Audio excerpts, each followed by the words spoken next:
بسم الله الرحمن الرحيم. السلام عليكم ورحمة الله وبركاته. قبل أي حاجة نقول اللهم صل وسلم وبارك على سيدنا محمد وعلى آله وأصحابه وسلم تسليما كثيرا.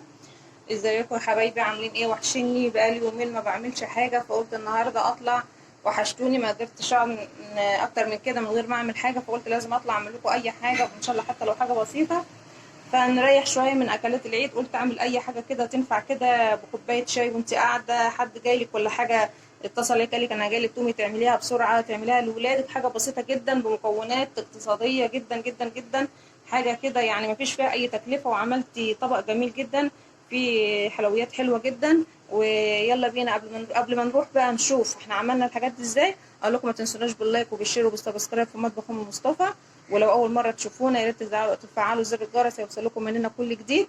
وبصوا بقى، بصوا عامله ازاي، بصوا طريه خالص، وتدوب في البق دوب، وماسكه نفسها ومن جوه طريه. حاجه كده جميله جدا، وريحتها مش قادره اقول لكم، ريحتها تحفه تحفه تحفه تحفه. يلا بقى بينا نشوف الخطوات ونشوف المقادير، ويلا بينا. واقول بقى المكونات اللي معانا. معايا نص كوبايه زيت، معايا نص كوبايه سكر حبيبات عادي، ومعايا سكر ده للتزيين مش هخليه دلوقتي.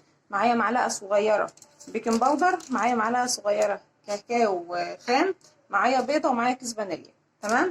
اول حاجه هنعملها، ابعد كده الحاجات دي كده ورا كده. حاجه بسيطه جدا جدا، ولو بسيطه على المكونات هتلاقيها كلها موجوده في البيت. هفضي اول حاجه البيضه. تمام. بعد ما افضي البيضه هفضي الزيت، هفضي السكر،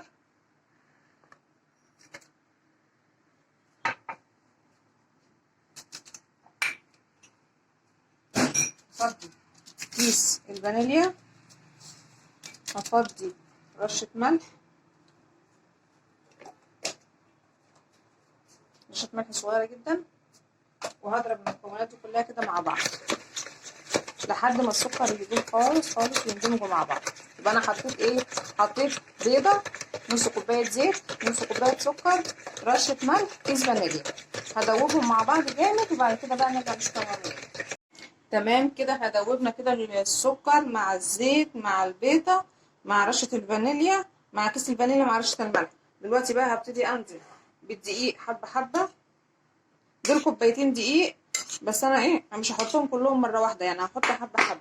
هحط معاهم معلقة صغيرة فانيليا، بيكنج باودر معلش، وايه، ونبتدي نضرب كويس، نعملهم مع بعض.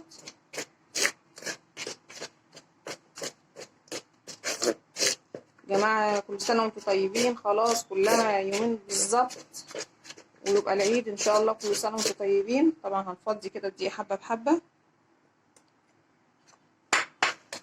متنساش يا جماعه بقى باللايك وبالشير وبالسبسكرايب في مطبخ ام مصطفى. هبتدي دلوقتي بقى ايه، اعجن بايدي.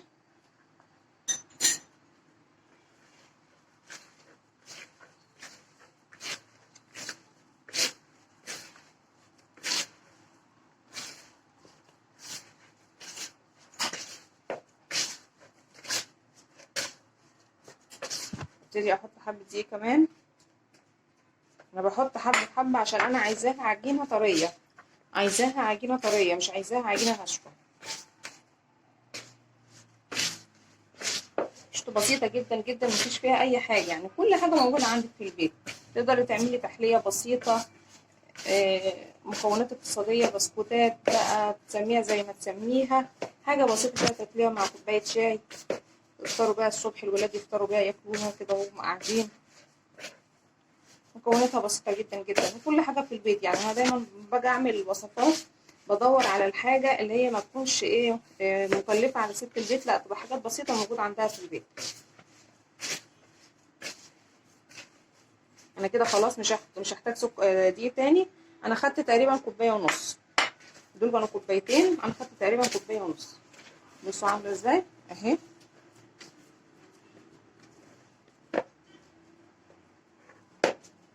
اهي بصوا، لو عملناها كده اهو اهي اهي، طريه خالص وماسكه نفسها في نفس الوقت. كده بقى انا خلاص، انا هسيبها بس ايه، لا قبل ما اسيبها تريح انا هعمل بقى حاجه تانية. هجيب بس طبق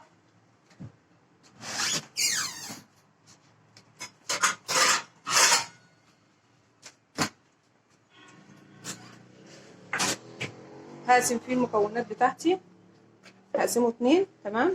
خدت حته اهي في طبق اهي، واخد حته تانية هعملها بالايه بالكاكاو عشان تبقى ايه طعم شوكولاته. انا مش مكتره طبعا كاكاو، حبه صغيرين، دي معلقه صغيره، هشوف هحتاجها كلها ولا هاخد منها جزء صغير، عشان طبعا الولاد بيحبوا طعم اي حاجه بالشوكولاته الولاد بيحبوها.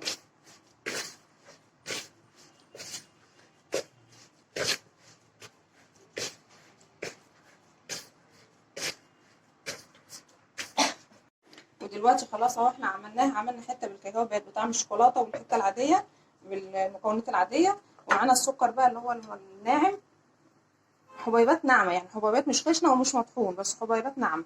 دلوقتي انا هجيب حته مش هكبرها، هخليها صغيره لان هي ايه هتزيد. تمام. هروح عاملاها كده اهو، هعملها في السكر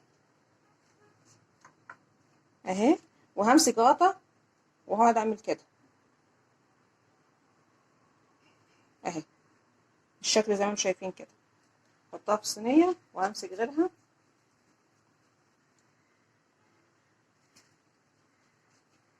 تمام اهي، احطها في الدقيق في السكر، معرفش انا مصممه ان هو دقيق ليه، في السكر وهروح ايه عامله كده اهو الغطا اهي.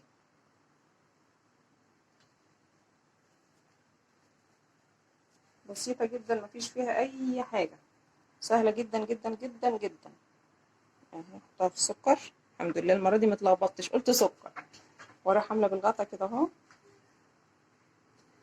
اهي. نعمل بقى واحده من هنا.